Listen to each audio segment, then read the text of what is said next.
Do you remember those days, hearing the pastor preaching, making a call for people to go deeper? At times you sat on the sidelines as a fringe dweller, close enough to me to be familiar with my ways, but not close enough to fully embrace my call or conform to my name, my nature, my desires, and my standards. Maybe the preacher calling out your exact situation was just random. Your heart was gripped by fear. You struggled to move and to respond. Part of you was comfortable with your level of faith, yet another part of you longed to go deeper, to surrender, to transform for my glory and my purpose. You thought by attending church you'd be excused from doing your reasonable service, laying down your life to go deeper into my light. You accepted the righteousness that I credited to you on the cross, but walking out your own salvation with fear and trembling seemed too great of a cost.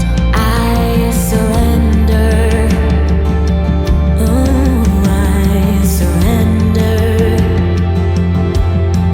I want to know you more. I want to know you more. Surrendering felt unnecessary, inconsequential, and quite frightening if you're to be honest. You confused my freedom with being restricted, so while being offered freedom, you willingly stayed in bondage. Imagine being robbed, but being the one holding yourself hostage. You wanted to go deeper in my presence, but you were stuck at a blockage. You felt my conviction that you should step out of your seat and come to the altar. You wondered if my call to surrender would be too heavy that you would falter, fail miserably, lying on your face in shame of missing the mark, forgetting that being prostrate in my presence is the best part and the best position to give glory to my name and to lift it. Your Christian friends told you that it was never that serious, but you were at war because inside I wanted more from you. I wanted you to be hungry.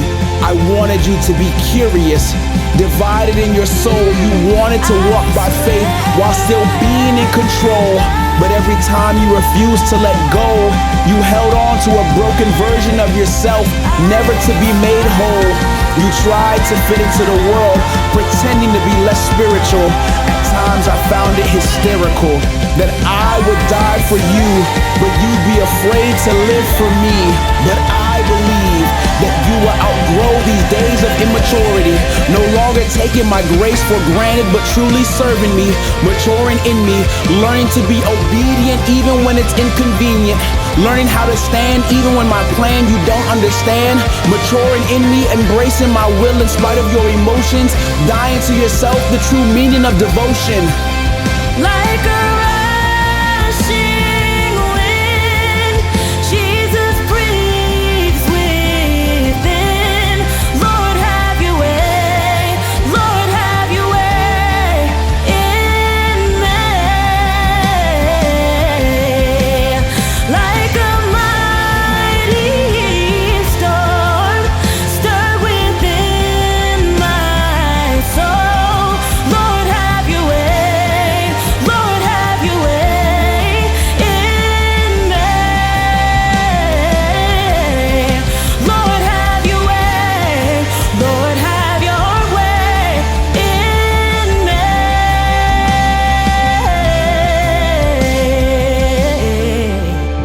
I surrender my body, my desires, my ambitions, my passions, to perfect obedience to His word and walk in maturity.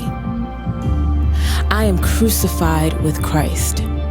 It is not I who lives, but Christ lives in me.